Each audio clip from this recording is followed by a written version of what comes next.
জম্পুই জেলা গঙ্গারাম পাড়া এলাকার 2 নাবালিকা গণধর্ষণের সাথে জড়িত চতুর্থ অভিযুক্তকে গ্রেফতার করল গোলাঘাটি বিধানসভার শ্রীনগর থানার পুলিশ। গোপন খবরের ভিত্তিতে পুলিশ অভিযুক্তকে গ্রেফতার করে, তবে নাবালক হবার কারণে তার নাম প্রকাশ করা হচ্ছে না। শ্রীনগর থানার অন্তর্গত জম্পুই জেলা গঙ্গারাম পাড়ায় গত 13 এপ্রিল আমবাসা এবং খুমলুঙের 2 নাবালিকা জম্পুই জেলা গঙ্গারাম পাড়া চা বাগানে গণধর্ষণের শিকার হয়েছিল। পরে ধর্ষিতা নাবালিকার পরিবারের পক্ষ থেকে 14 এপ্রিল শ্রীনগর থানায় 7 অভিযুক্তের বিরুদ্ধে ধর্ষণের মামলা দায়ের করা হয়। পুলিশ ধর্ষণের মামলা নথিভুক্ত করে প্রথমে 2 নাবালক ও এক 18 ঊর্ধ্ব অভিযুক্তকে গ্রেফতার করে আদালতে প্রেরণ করে। প্রথমেই আজিয়া দেববর্মাকে জালে তুলে পুলিশ, সেই সঙ্গে 2 নাবালককে গ্রেফতার করে হোমে পাঠিয়ে দেয়।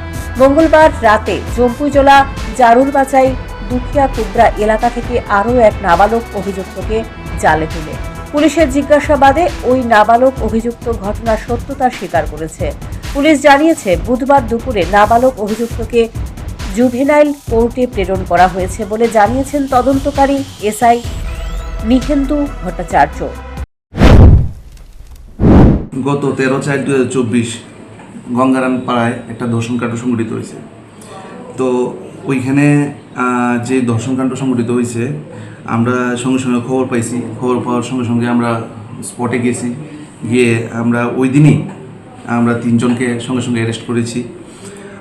যে কেসটা এর পরিপ্রেক্ষিতে একটা যে কেস রেজিস্টার হয়েছে, Srinagar PS case number 2024 SRN 06 dated 16/4/2024 under section 376D of IPC and 606 of POCSO Act 2012।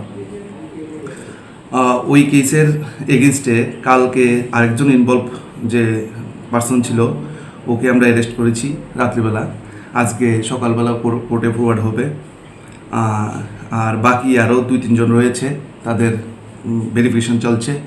বড়বাবু সোর্স লাগিয়েছে, বিভিন্নভাবে যোগাযোগ করছে যে বাকি আরও 2-3 জন যারা আছে তাদের অ্যারেস্ট করার জন্য। কালকে রাত্রে একজনকে আমরা জালে তুলতে সক্ষম হয়েছি।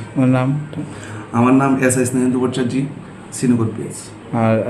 আর যাদেরকে ধরা হয়েছে 4 জনকে, তাদের মধ্যে কতজন নাবালক এবং কতজন সাবালক আছে? অ্যাকচুয়ালি সাবালক প্রথম 3 জনের ভিতরে একজন সাবালক ছিল আর নাবালক 2 জন ছিল। কালকে যাকে ধরা হয়েছে ও নাবালক। তদন্তের স্বার্থে ওর নাম আমরা প্রকাশ করতে পারছি না। এটাই আমাদের বক্তব্য। যাদেরকে ধরা হয়েছে তাদেরকে এখন রিমান্ডে আনা হয়েছে? এখনও রিমান্ড। গণধর্ষণের ঘটনায় 4 জন অভিযুক্তকে পুলিশ জালে তুললেও বাকি আরও 3 অভিযুক্তকেও পুলিশ জালে তুলতে পারেনি।